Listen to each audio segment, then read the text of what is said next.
Selamat berjumpa kembali, saya Romo Gregory Harapan SPD akan membawakan renungan untuk hari Minggu pertama Advent tahun A 2022. Menanti kedatangan Tuhan dengan hati yang bertobat. Hari ini kita memasuki masa Advent. Inilah saat untuk kita mengevaluasi diri, menata kembali perjalanan hidup supaya tetap berlangkah di jalan yang benar. Advent menjadi momen berahmat untuk kembali memberi tempat buat Tuhan dalam hidup. Kadang dalam kenyataan harian kita percaya akan Tuhan secara teori, tetapi dalam kenyataan mengingkari melalui cara hidup, tutur kata, dan sikap.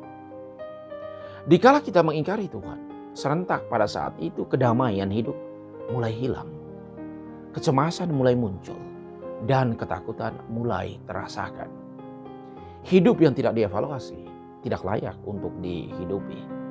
Hari ini Nabi Yesaya mengingatkan kita agar selalu memperjuangkan kedamaian dalam hidup, walau banyak tantangan yang bakal dialami. Supaya kedamaian menjadi milik kita, Paulus mengajak agar meninggalkan perbuatan-perbuatan kegelapan dan berjalan dalam terang. Kalau kita betul menghendaki kedamaian dan mau berjalan dalam terang, maka perlu berjaga-jaga, waspada, dan siap sedia kapan dan di mana saja. Sebab Tuhan datang seperti pencuri. Kita tidak tahu kapan itu terjadi. Inilah saatnya untuk kita menantikan Tuhan sambil bertobat. Seruan Yesaya. Yesaya anak Amos mengajak kita untuk naik ke gunung Tuhan, ke rumah Allah Yakub, supaya ia mengajar kita tentang jalan-jalannya. Mari berjalan dalam terang Tuhan. Bisa dibaca dalam kitab Yesaya bab 2 ayat 1-5. Yesaya merindukan kedamaian yang akan datang pada saat terakhir. Saat terakhir dalam konteks Yesaya, yaitu saat Allah menyatakan dirinya. Saat akhir itu bukan sebuah garis waktu seperti A sampai Z, tetapi sebuah situasi di mana orang menyiapkan tempat bagi Allah dalam hidupnya. Situasi di mana ada damai, di saat itulah Allah datang. Ia hadir dan membuat orang hidup dalam kepenuhan. Karena itu kedamaian mestinya diciptakan dan diperjuangkan dari saat ke saat. Kedamaian mudah sekali hilang kalau tidak dijaga dan disyukuri dalam hidup. Kehancuran terjadi karena hilangnya kedamaian. Percecokan, pertikaian, permusuhan, tidak memaafkan sesama terjadi karena musnahnya kedamaian dalam hidup. Kedamaian itu lahir dari sebuah hati yang selalu melihat yang lain secara positif. Di saat kita sanggup melihat sisi positif dari yang lain, maka yang terjadi, seseorang bertumbuh dan menjadi orang yang selalu dipenuhi kedamaian dalam hidupnya. Kedamaian itu bukan diberikan atau dihadiahkan orang lain, tetapi ia harus diusahakan, diperjuangkan, bahkan butuh pengorbanan untuk memperolehnya. Di saat kedamaian tercipta, semua yang kita korbankan untuk memperolehnya akan hadir kembali, bahkan hadir secara berlipat ganda. Jangan mencederai kedamaian, karena bisa membuat orang binasa. Suku, daerah, bangsa, negara bertikai, berperang, dan saling memusuhi karena hilangnya kedamaian. Kedamaian lenyap bisa terjadi awalnya karena hal-hal kecil yang diabaikan atau diciptakan baik sengaja maupun tidak.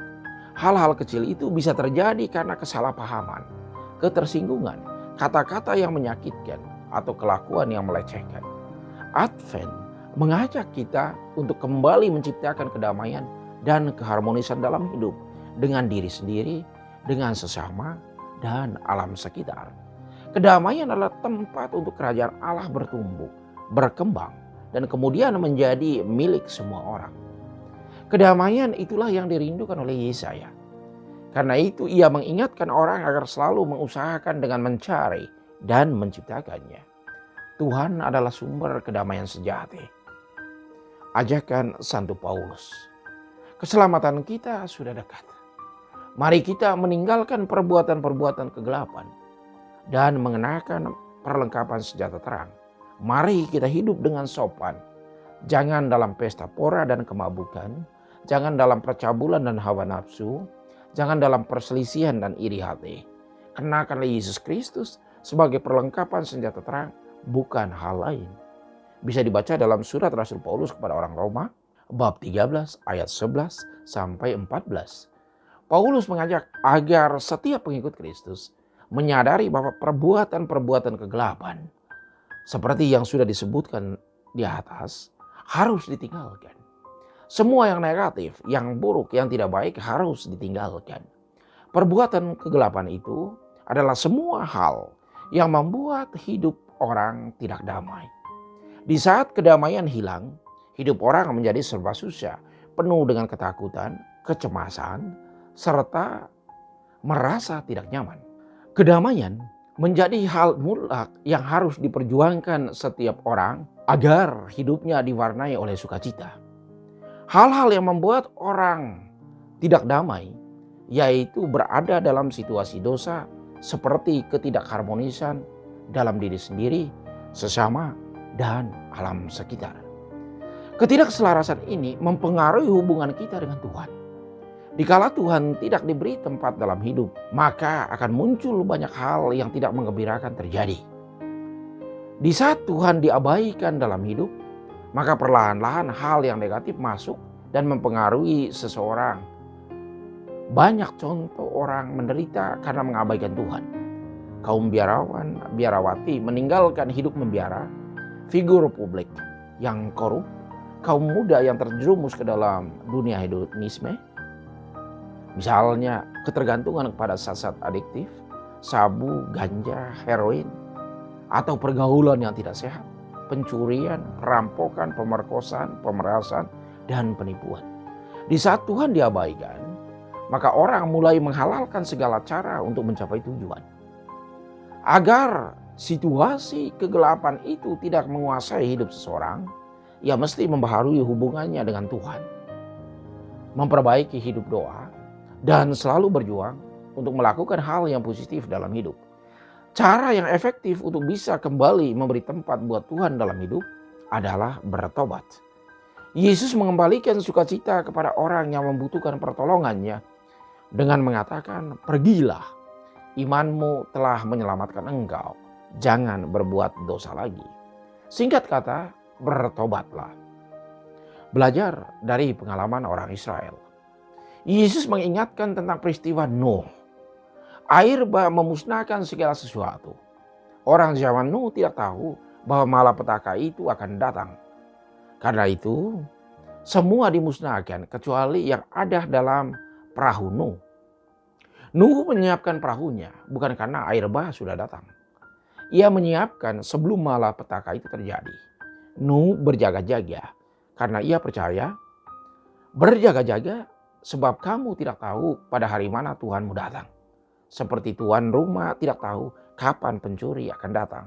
Itu bisa dibaca dalam Injil Matius bab 24 ayat 37 sampai 44. Waspada, siap sedia dan berjaga-jaga adalah sikap positif yang harus dimiliki setiap orang dalam hidup. Sikap seperti ini selalu membuat orang untuk selalu moving forward, bergerak maju, tidak statis. Orang akan senantiasa dilengkapi dengan kewaspadaan untuk menghadapi situasi baru, orang baru, tantangan dan peluang baru dalam hidup. Sikap siap sedia membantu orang untuk selalu ada selangkah di depan, ada lebih awal sebelum sesuatu terjadi. Orang yang selalu siap sedia, dia tidak takut menghadapi hal baru dalam hidup. Ia bahkan selalu penuh perhitungan, pertimbangan, dan di saat mengambil keputusan, sedapat mungkin memutuskan hal yang paling kecil risiko untuk dirinya. Dengan waspada, siap sedia, dan berjaga-jaga, orang dibantu untuk selalu mengambil langkah bijaksana dalam hidupnya. Advent mengajak kita semua untuk selalu berjaga-jaga. Kita mempersiapkan jalan untuk kedatangan Tuhan dengan bertobat dan meninggalkan segala perbuatan kegelapan. Tuhan memberkati.